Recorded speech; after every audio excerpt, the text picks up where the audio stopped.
Hi, welcome to our studio. Latest జరిగిన war గురించి మనం ఈ ఈ టైంలో ఒకవేళ నరేంద్ర మోడీ తీసుకున్న నిర్ణయాలు బెటరా, ఒకవేళ రాహుల్ గాంధీ ఉంటే బెటరా, ఒకవేళ 2029లో ఎవరు పీఎం అయితే బాగుంటుంది అని ప్రజల రియాక్షన్ ఏందో తెలుసుకుందాం. Let's go.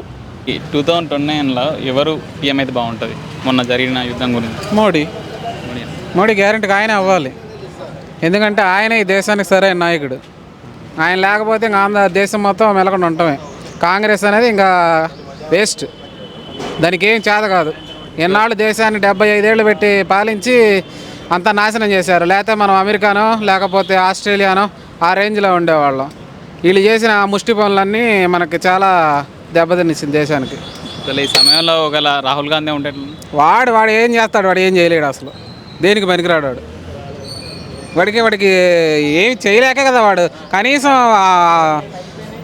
రాష్ట్రంలో దేశంలో ఎలా జరుగుతుందో ఏంటి పరిస్థితులు దాని మీద కామెంట్స్ కాదు. ఆయన చేసిన కామెంట్స్ అన్నీ మీరు చూసే ఉంటారు కదా.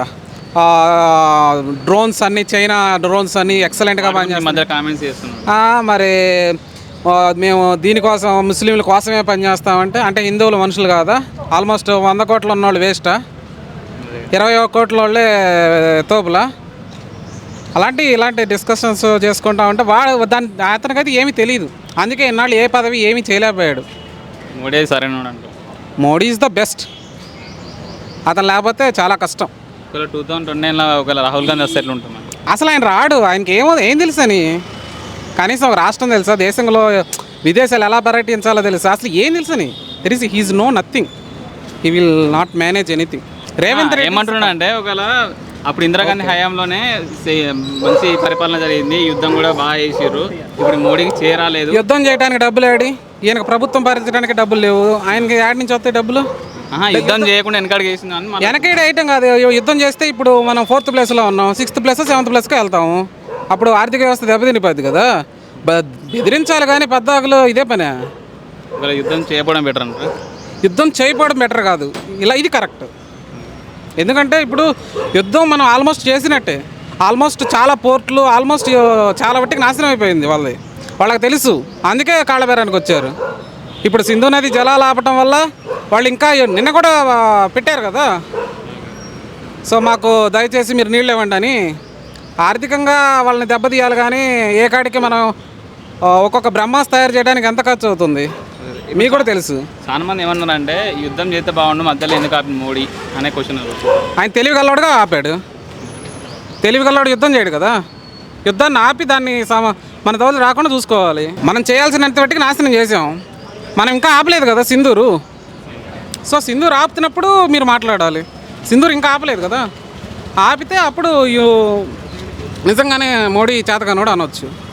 అతను అన్ని విధాలుగా ఆలోచించుకోవాలి. మనం సమరం వచ్చింది కదా, దూకేయాలి, చంపేయాలంటే కరెక్ట్ కాదు. చంపవలసినట్టు చంపాడు, ఇంకా చంపుతూనే ఉన్నాం. చాలా మంది ఏమన్నారంటే, మొన్న సెక్యూరిటీ లేకపోవడం వల్లే చనిపోయారు మనోళ్ళు, చంపేసారు. సెక్యూరిటీ అనేది ఏమైంది, అక్కడ ఉండాలి కదా అని అడుగుతున్నారు. 24 గంటలు మనిషికి ఒకళ్ళని పెట్టలేరు కదా బ్రో. 24 గంటలు ప్రతిదీ మన ఇంటెలిజెన్స్ మన సంగతి మీకు తెలిసిందే. దేశంలో అత్యంత బలమైన దేశంగా మనం కూడా ఉన్నాం. కాకపోతే అన్నీ జరుగుతుంటాయి, మనం ప్రతిదానికి రియాక్ట్ అవ్వకూడదు. We need to wait some time. అన్నీ ఇప్పుడు మనం అంతా జాగ్రత్తగానే వెళ్తాము, ఎదుటోడు వచ్చి గుద్దుతాడు, ఏం చేస్తారు? ఇప్పుడు నువ్వు హెల్మెట్ ఉంటుంది, అన్నీ ఉంటాయి మీకు, ఎదుటోడు ఫట్నొచ్చి కొడుతాడు, ఏం చేస్తారు? అంటే ట్రాఫిక్ రూల్స్ ఫాలో అవ్వట్లేదుగా, అంటే ఏదో సంథింగ్ ఉన్నట్లే కదా. అంటే మన అద్దరు అన్నీ వేళ మనే కాదు కదా. So we need to think. Okay bro, thank you. ఇప్పుడు ఈ 2029లో ఎవరు పీఎం అయితే బాగుంటుంది బ్రో? ఇప్పుడు వచ్చేసి నెక్స్ట్ గవర్నమెంట్ 2029లో ఫామ్ అయితే బీజేపీ అయితేనే బాగుంటుంది. ఎందుకంటే బీజేపీ చేసే డెవలప్మెంట్ కూడా చాలా బాగుంది. మొన్న చూసినట్టయితే ఆపరేషన్ సింధూర్ అటాక్ కూడా ఆ ప్రోగ్రామ్ కండక్ట్ చేసింది కూడా పాకిస్తాన్ వాళ్ళు అయితే. మంచిగా డెవలప్మెంట్ ప్రోగ్రామ్ సక్సెస్ చేసింది కూడా బీజేపీ గవర్నమెంట్ అయితే బాగుంటుంది అని మేము అనుకుంటున్నాం. అంటే చాలామంది ఏమంటున్నారంటే, బీజేపీ ఇంకా ఉగ్రవాదులను అటాక్ చేయనుండే, యుద్ధం అనేది స్టార్ట్ చేయనుండే అని చాలామంది అనుకుంటారు. సో ఒకవేళ చేస్తే బాగుండా, చేయకపోతే బాగుండా? అట్లేం లేదు బ్రో. కాకపోతే ఇంతకుముందు ఉన్న కాంగ్రెస్ గవర్నమెంట్ అప్పుడైతే చాలా అటాక్స్ జరిగినాయి. ఒకటేమో తాజ్ హోటల్లో జరిగింది, ఇంకోటి చాలా జరిగినాయి. అప్పుడు కూడా గవర్నమెంట్ కూడా ఫెయిల్ అయింది. ఇప్పుడు బీజేపీ అయితే జల్దీ సక్సెస్ చేసింది.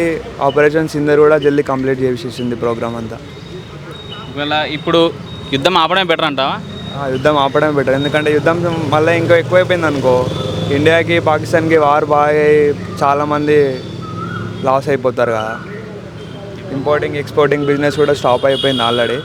కాకపోతే మనల్ని ప్రొటెక్ట్ చేసుకోవడం బీజేపీ గవర్నమెంట్తో అయితేనే సక్సెస్ అయిపోతుంది. ఇవి ఇప్పుడు కొన్ని మామూలుగా గవర్నమెంట్ లేని ఏమంటున్నారంటే, బయట ఉన్న ప్రజలు ఏమంటున్నారంటే పాకిస్తాన్ అనేది చిన్న దేశం, దాన్ని లేపడైతే అయిపోతుంది, ఈ అవసరం దాంతో ఈ పంచాయతీలు ఏందని అదే మాట వస్తుంది అనుకుంటుళ్ళు. కాకపోతే ఇండియాలో ఉన్న ప్లేస్ సింధ్ని పాకిస్తాన్ కబ్జా చేసింది కాబట్టి అప్పుడు గవర్నమెంట్ ఏం చేయలేకపోయింది.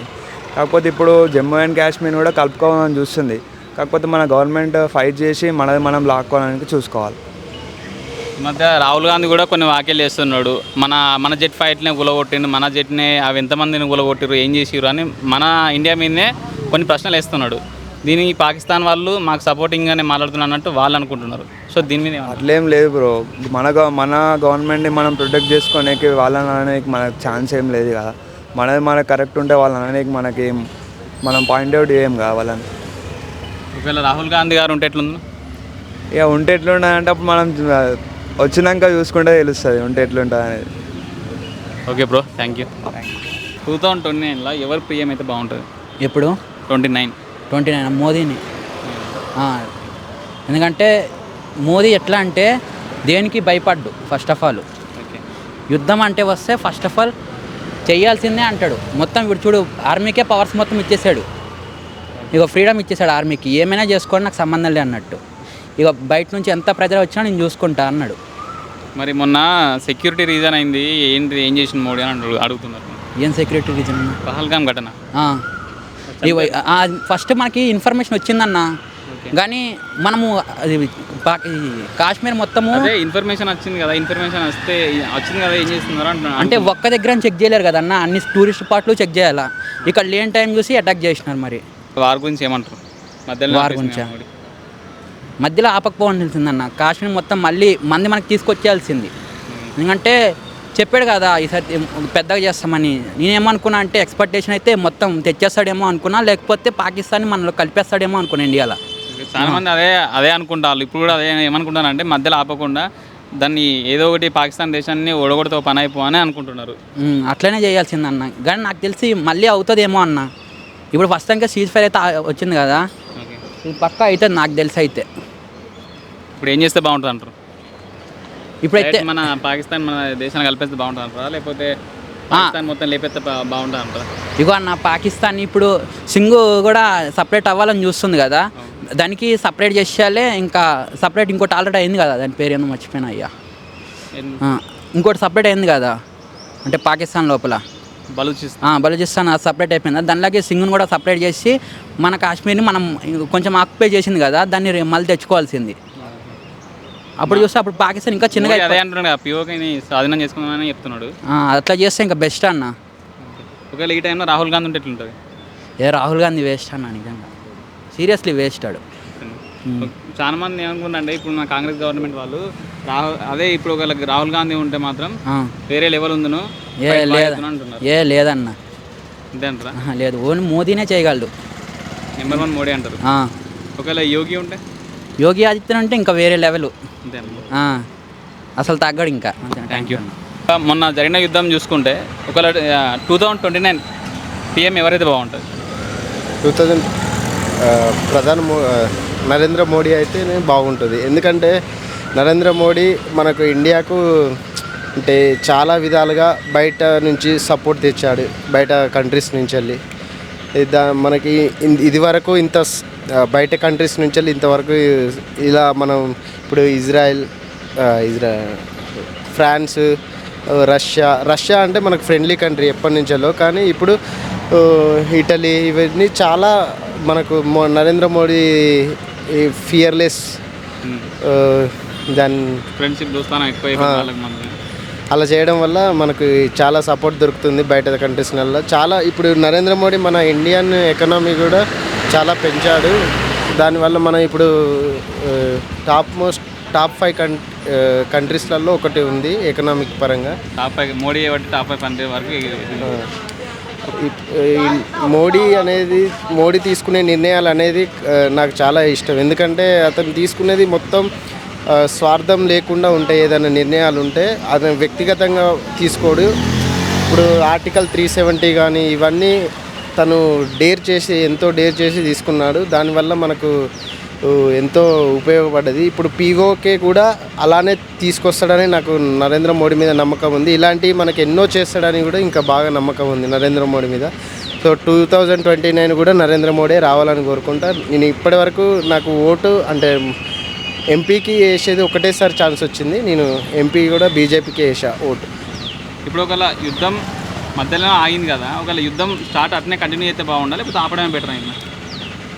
కంటిన్యూ అంటే మన పిఓకేని మనం వాళ్ళు ఆక్యుపై చేసుకున్నారు కదా పిఓకేని. ఆ పిఓకేని మనం తీసుకుంటే సరిపోద్ది. దాని కంటిన్యూషన్ అంటే మన మీద దాడి చేస్తే మనం దాడి చేస్తే అంటే వాళ్ళు వచ్చి మనల్ని చంపినాకనే మనం రియాక్ట్ అయ్యి కావాలని లేదు. మనకి ఇప్పుడు S-400 అది ఉంది కదా, దానివల్ల మనకు ఎంతో యుద్ధంలో చాలా హెల్ప్ అయింది. సో అట్లనే ఏదన్నా వాళ్ళు దాడికి సిద్ధమైతే మనం పరదాడి చేయాలి. చాలా మంది ఇప్పుడు ఏమన్నారంటే యుద్ధం కన్నీ చేయాల్సింది, అనవసరంగా మధ్యలో ఆపిల్లు, ఒకవేళ కాంగ్రెస్ గవర్నమెంట్ ఉంటే చేసేది అని కొంతమంది వ్యాఖ్యలు. కాంగ్రెస్ గవర్నమెంట్ మీద నాకు అసలే నమ్మకం లేదు. అంటే ప్రీవియస్లో చేసినట్టుంది, ఇండియాకి ఎంతో హెల్ప్ చేసింది ఇందిరాగాంధీ. కానీ మోడీ తీసుకున్నంత ఫియర్లెస్ డిసిజన్స్ అయితే తీసుకోలేరు కాంగ్రెస్. అమెరికా దగ్గరికి పోయి వాళ్ళ కాడికి పోయి రిక్వెస్ట్ చేయడం ఇలా చేసేదేమో నాకు అనిపిస్తుంది. కానీ మోడీ అయితే ఇప్పుడు ట్రంప్ను కూడా పక్కకు పెట్టి ఉంది. మొన్న ట్రంప్ చేసిన వాక్యాలు కూడా అవి ఇండియాను కించపరిచినట్టుంది. సో మోడీ ఇప్పుడు ట్రంప్ను కూడా మనకు వాళ్ళకు మధ్య జరిగే వాణిజ్యాలను కూడా కొన్ని దానిపై చర్యలు తీసుకునే అవకాశం ఉంది మోడీ అని నాకు తెలుస్తుంది. 29లో ఎవరు పీఎం అయితే బాగుంటుంది? ఇప్పటికైతే మోడీ చాలా రోజుల నుంచి రూలింగ్ చేసుకుంటూ వచ్చిండు. అయినా కానీ మేబీ ఇప్పుడు 29 వచ్చే వరకు అఖిలపక్షాలు ఏం చేస్తావో ఏమో, కాంగ్రెస్ రావచ్చు, బీజేపీ రావచ్చు. కాంగ్రెస్ ఉన్న టైంలో చాలా అంటే బాంబ్ బ్లాస్ట్లు అయినాయి, కానీ బార్డర్లో పుంట వార్లు అయితే తక్కువనే అయినాయి. ఇప్పుడు మోడీ వచ్చిన కాడికి వెళ్ళి కూడా చాలా డిస్టర్బెన్స్ కూడా అయింది. దానికి దక్కకుండా మనం కూడా ధీటుగానే రెస్పాండ్ అయినాం. మొన్న జరిగిన దాంట్లో కూడా గట్టిగానే ఇచ్చిండు. మొన్న రెస్పాండ్ అయిన విధానం కరెక్టే ఉంది, కానీ మన దేశంలో ఉండి మన ఉప్పు తినుకుంటా మనోళ్ళే వాళ్ళకి హెల్ప్ చేశారు చూడు, అదొకటే చాలా ఇబ్బందిగా చాలా బాగా అనిపించని అదంటే. మొన్న ఇప్పుడు పహల్గామ్ అటాక్ జరిగింది కదా, అప్పుడు సెక్యూరిటీ రీజన్స్ వల్లనే జరిగింది అటాక్ అని చాలా మంది అనుకుంటున్నారు. ఎవడన్నా టెర్రరిస్ట్ చెప్పొస్తాడా బ్రో? చెప్పారు, సమాచారం ఉంది, కానీ వాళ్ళు ఏం చేశారో అట్లా వాళ్ళు జనాలు కలిసిపోయి ఉన్నారు. ఆల్రెడీ దాడులన్నీ అలాగే జరుగుతూ ఉన్నాయి. బాంబ్ బ్లాస్ట్లన్నీ ఎట్లా అవుతున్నాయి? అట్లనే అవుతున్నాయి కదా, ఇది కూడా అట్లనే అవుతున్నాయి. ఒకవేళ ఈ టైంలో ఒకవేళ రాహుల్ గాంధీ ఉంటే ఎట్లా? ఇంకా అది చెప్పలేం బ్రో, వాళ్ళ దాన్ని బట్టి ఇక మనం చెప్పలేం. అంటే మోడీ లాంటి చర్యలు తీసుకునేటోడేనా, లేకపోతే ఇంకా ఏ విధంగా చర్యలు తీసుకుంటాడు? ఆయన ప్లేస్లో ఎవరున్నా కానీ ఒకే రకంగా రెస్పాండ్ అవుతారు బ్రో. ఏంటంటే మనోళ్ళు ఉన్నారు, మన దేశ జనాభా గురించి ఆలోచించేవాడైతే దానికి గట్టిగా ధీటుగా జవాబు తీసుకుంటాడు, వెనక్కి తగ్గట్టున్నాడు. మోడీ మొన్న ట్రంప్ చెప్పిండని వెనకకి తగ్గాడు. ఎందుకు? వాళ్ళ డీలింగ్స్ వాళ్ళకు ఉంటాయి. అలా వెనక్కి తగ్గకుండా ఇందిరాగాంధీలో ఫైట్ చేసి ఉంటే మాత్రం వేరే హైలైట్ లెవెల్ ఉండేది. ఇంకా ఇందిరాగాంధీ ఉన్న టైంలో కూడా మరి అటాక్ జరిగినాయి కదా. అటాక్ జరిగినాయి, కానీ ఇందిరాగాంధీ ఇచ్చినంత పోటీ వీళ్ళు ఇవ్వలేదు కదా, ఆమె తలంచలేదు కదా ఎవరికి. అయితే మోడీ యుద్ధం ఎందుకు వెనక తగ్గిన అనుకుంటున్నారు మీరు? వెనకకు తగ్గిందంటే దేశ జనాభా గురించి ఆలోచించండి. ప్లస్ ఏంటంటే కొన్ని రీజన్స్ ఉంటాయి కదా పక్క దేశాల గురించి. ట్రంప్ అటు డీల్ మాట్లాడిండు, ఇటు డీల్ మాట్లాడిండు. ట్రంపే మధ్యలో వీళ్ళిద్దరి మధ్యలో కుదిరించినట్ట. ఇంకా మోడీ ఏమైనా నిర్ణయం తీసుకున్నాడు వెనక్కి తగ్గాలని? ఇంకా ట్రంప్తోని మనకు వచ్చినాయి, వాళ్ళ బిజినెస్ డీలింగ్స్ మనకేం తెలుసు బ్రో. ఇంకా ఫైనల్గా ఏం చెప్పదలుచుకున్నారు? ఓకే బ్రో, సాటిస్ఫైడ్ ఇది ఇప్పటివరకు అయితే. కానీ వెనక్కి తగ్గడం అదొకటే minus point. Final question answer చెప్పలేదు. చెప్పండి. 29 కూడా ఎవరు వస్తారు? చెప్పలేము, రాహుల్ గాంధీ రావచ్చు, మోడీయే రావచ్చు. మళ్ళీ రాహుల్ గాంధీ బెటర్ అంటావా? ఒకళ్ళు వస్తే మేబీ చేయగలుగుతాడు అంటావా? ఇండియాని ఇంకా ముందుకు తీసుకెళ్తాడు అంటావా? ఇంకా ముందుకు తీసుకెళ్ళగాడు. ఎందుకు తీసుకెళ్ళి? ఆయనకు ఆ సామర్థ్యం ఉంది. ఆయనే నిలబడతాడు, లేకపోతే ఆయన పార్టీలో వేరే వాళ్ళని నిలబెడతారు, సీనియర్స్ని. వాళ్ళ ఫ్యామిలీ తరపు నుంచి ఆల్రెడీ ఎండ్ అయిపోయింది. మోడీ ఎట్లున్నది ఇప్పుడు చేసే అభివృద్ధి కానీ? ఇవన్నీ తీసుకునే నిర్ణయాలు కానీ? నిర్ణయాలన్నీ బాగానే ఉన్నాయి కానీ బ్రో, ఏంటంటే ఉన్న ప్రాజెక్టులు పెద్ద పెద్ద డీలింగ్స్ అన్నీ వాళ్ళ కూటమిలో ఉన్న వాళ్ళకి ఇచ్చేసాడు, అది పెద్ద మైనస్ పాయింట్. అంటే ఇప్పుడు ఏ పార్టీ అయినా వాళ్ళ పార్టీకి ఉన్న ఫేవర్గానే వేసుకుంటారు కదా. వాళ్ళ పార్టీకి ఫేవర్ చేసుకుంటారు కానీ ఉన్నాయన్నీ దోచుకుపోయి ఇవ్వలేం కదా. ఇప్పుడు అదానీ ఉన్నాడు, పెద్ద పెద్ద డీలింగ్స్లన్నీ అదానికే పోతాయి. ఎక్కడ చూసినా అదానీ అనే వస్తుంది. అదానీ ఏం చెప్తున్నాడు? ఎవరు సపోర్ట్ ఇస్తారు అదానికి? Richest man in the world అని పోతుంది. ఎప్పుడో టాప్ లెవెల్కి వెళ్ళిపోయాడు. దానికి కారణం ఎవరు? ఎక్కడి నుంచి ఎక్కడికి వెళ్ళిపోయాడు? అంటే దానికి కూడా కొన్ని రీజన్స్ ఉన్నాయి కదా. చాలా చీకటి కోణాలు ఉన్నాయి బ్రో, చాలా చీకటి కోణాలు ఉన్నాయి. కానీ దాన్ని బయటకు చెప్తే ఏమవుతారు? వాడు టెర్రరిస్ట్ అవుతాడు, దేశ ద్రోహి అవుతాడు, మళ్ళీ వాడినే బొక్కలేస్తారు.